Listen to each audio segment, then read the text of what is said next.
Let's jump in and have a look at a security assurance testing report and adding to our previous video where we talked about all things vulnerability scanning. So I've got my pen here and I'm just going to sort of go through this and sort of annotate and walk you through some how I like to do my reports and some of the functions and features of what to look out for when you're doing penetration testing, specifically specific testing and reporting. So first things first, I always like to have a bit of an update around what this testing has been. So this was a penetration test report. Part of this engagement was not actively exploiting because a lot of the testing environment that we had access to, just due to some highly restrictive controls that were implemented via the customer, we were not going away to do quite active exploitation of those. However, the intended kind of goal and outcome was what were the active exploitation components of the actual report. So meaning we had to give a very validable sense of the actual testing. So part of the report kind of looks more of a vulnerability assessment, but the actual engagement itself was a penetration test, but not actively exploiting, which kind of makes the actual wording and the terminology kind of defeat itself and defeat the purpose. However, that's what the engagement was with the customer, and that's what we kind of had to agree to and get to a point of, defining those characteristics and the vulnerabilities for the customer's environment. So I would like to just run through how I like to word this. So usually if this is a very specific type of engagement, I usually put it here to say, yep, this is a web application security assessment. And then I'll put the customer's name or the industry that they're working through, or whatever the actual requirement is. And then I'll go away and then I'll put in some information here about today's date, the customer, the company name, their information. I have their roles. I might say Jimbo Jones, and here's the CIO and whatever that looks like. And then you've got some sort of, preliminary sort of focused information there. As we continue on the document, we've got our tables of contents. I've got a bit of a confidentiality statement, which sort of defines what the use and the intended appropriate uses of this document is, meaning that the document cannot be distributed without, consent. The document itself is secure and obviously confidential in nature. And this is just a confidentiality statement. Going on from there, you've got details of the assessment team themselves that have carried out the assessment. So usually this may be a couple of lines to define the team, the certifications if you want to pop them in, and obviously the contact details, usually the email address I like to put in, our location where we're situated, and then the customer's details here. So it could be a range of people that are associated with the customer. You'll put in the name, the location, their email address, mobile numbers, and then their actual address as well. So we've got that in a proper formatted document version. As we scroll down, I've got an engagement timeline, which talks about when the engagement started, the ending date of the engagement, when we intend to deliver the report, the actual draft report, I should say, and then when the customer is actually going to receive their actual final and proper report. Bit of document control, as you can see here. So I like to keep things quite documented and detailed for the customer. The classification of this is obviously confidential. Document name will go here, approved by if it's going through quality assurance, and then the released by certain people or certain divisions of the organization. As we continue over, so the document owner, whoever the document owner is going to be, and then an area that I like to sort of define is our revisions and risk control. So this would be things like any unauthorized, well, not unauthorized changes, but authorized changes, the dates, the author who made those changes and what they actually did. So this kind of keeps tab. If we need to go away and do some sort of changes, we can add certain functions here that says, yes, we went away and we did X, Y, Z. And then this is now, the new version of the document for whatever reason that is. As we continue on, so we've got the scope and the summary of requirements. So this is where we sort of define, again, what that scope look like. So usually here you have a bit of a table that kind of outlines what that scope looks like. So in scope assets, maybe out of scope assets that are on this side. So you can have your out and your in scope, and what the actual testing requirements are. If they're login functions and web applications, then you can define them via URLs and actual usernames and stuff like that, and you can define what the scopes of assets for the assessment are going to be. And then you put in your controls, so very specific sets of controls here that you define based on if you're using a specific methodology or a function, or a specific set of controls that are going to be in scope for this assessment. You define them, or I like to define them here in the sort of the start of the document that sort of outlines exactly what we're going to be doing and why we're going to be doing that.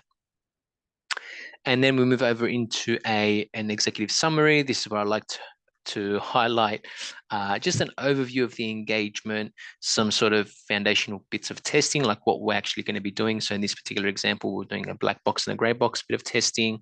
Obviously, no exploitation was being used, so we've got to define that. And then just sort of kind of giving the customer an overview of why we were doing this bit of testing. So that kind of goes in there. And then I like to put things into a testing summary. So this testing summary gives us the testing approach and the testing vulnerabilities that we identified during the engagement at a high level. This is traditionally going to be given to people who are not tech savvy or security savvy. So I like to keep this quite simple and very visual. This is actually another version of a report that I had lying around. So usually this part of the test or this part of the report would be quite graphical and quite visual, meaning I like to maybe keep things in nice colors, where a bright red or a dark red is your critical assets. In this case, we didn't have any critical assets. They were all high vulnerabilities. A yellow was medium, and usually the informative is either gray or blue.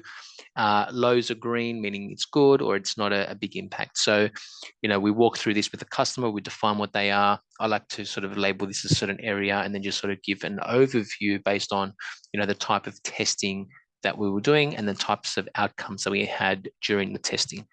Again, we had some limitations in the scope. One was timing, because this was a time-bound approach. We weren't actively exploiting either, and there were certain attacks that we were not going to be doing on the environment, and just due to communication and risk management as well. These were obviously approved and obviously run through the customer at all times as we're on the engagement as well.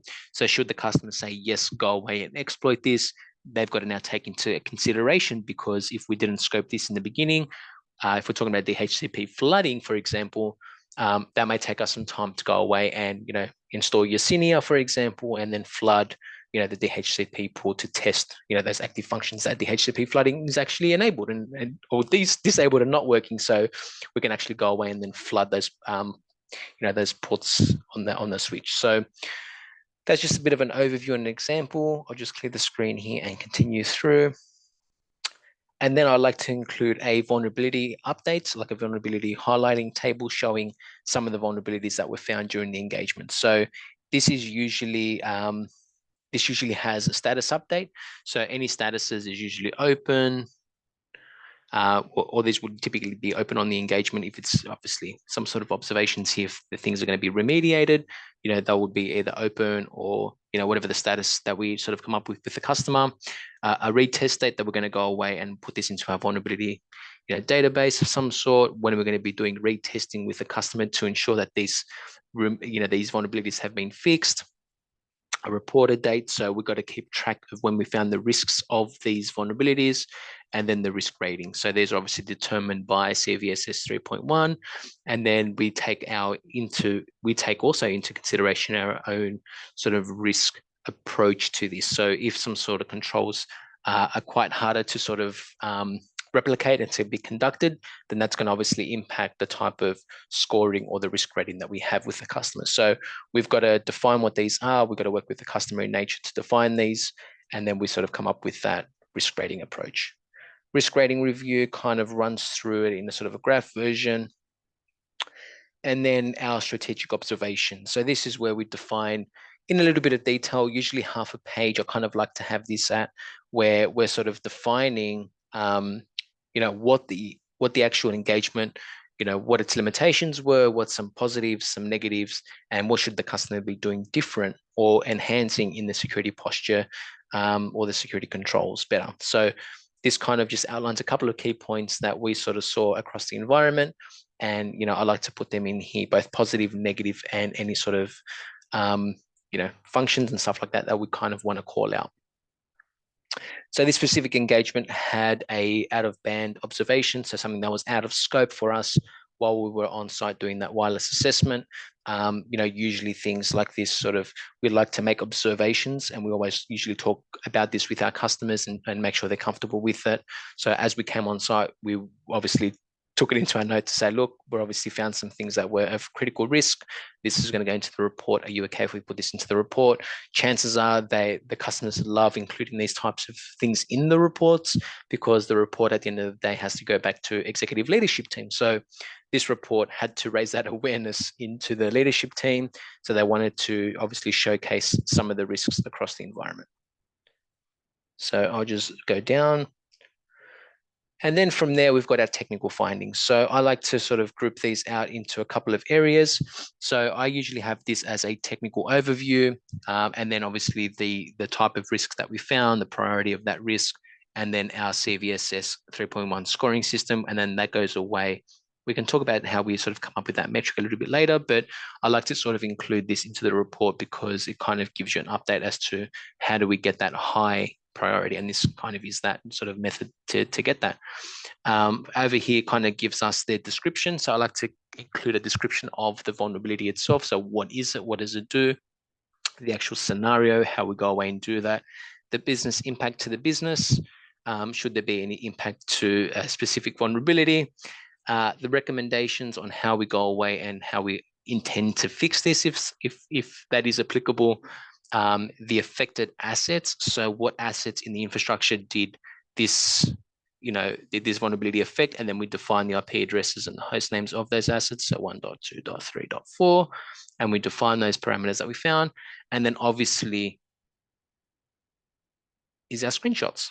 And I was going to think of something else to say there, but it's usually proof of concept or GTFO, right? So POC or GTFO. If you can't do your POC, then GTFO, right? So that's how I would like to, and I like to run my reports, is obviously taking the evidence and sharing that with the customers, either through a call. Once we find the risks, we sit down with them, we run it through with them and make sure they're quite happy with obviously the risks and the issues that we find. So I'm not going to go through the entire document. This is kind of an overview across the document. So again, the name, the risk rating, the CVSS scoring there. And I can also put the CVE sort of functions there as well. If the customer needs to reference these at a later date, you can kind of look at those, go away, look at the actual risks associated with those CVEs as well. Description of the risk. Let me just clear that out. Attack scenario, the business impact, the remediation, affected assets, and then finally the evidence, and all the way down. So that's kind of it in a nutshell when I like to provide those reports. And then from there, you can have 2 or 3 different reports structures that you can go away. You can have your executive briefing report to your the executive team. You can have all the graphs or the visual representations, or you can have your Excel spreadsheet that a lot of customers do use other means and methods to enhance that. But in this document, we can just keep that as an overview. And that's pretty much the basis of the report. And then you'll have your methodology on how you how your organization does everything. And then finally, either you can have your customer portal at the end that shows you, the customers that you've worked with. So that's pretty much it as we wrap up this video on the reporting side of things. I hope you found this video useful, and thank you for viewing, and I'll see you in the next video.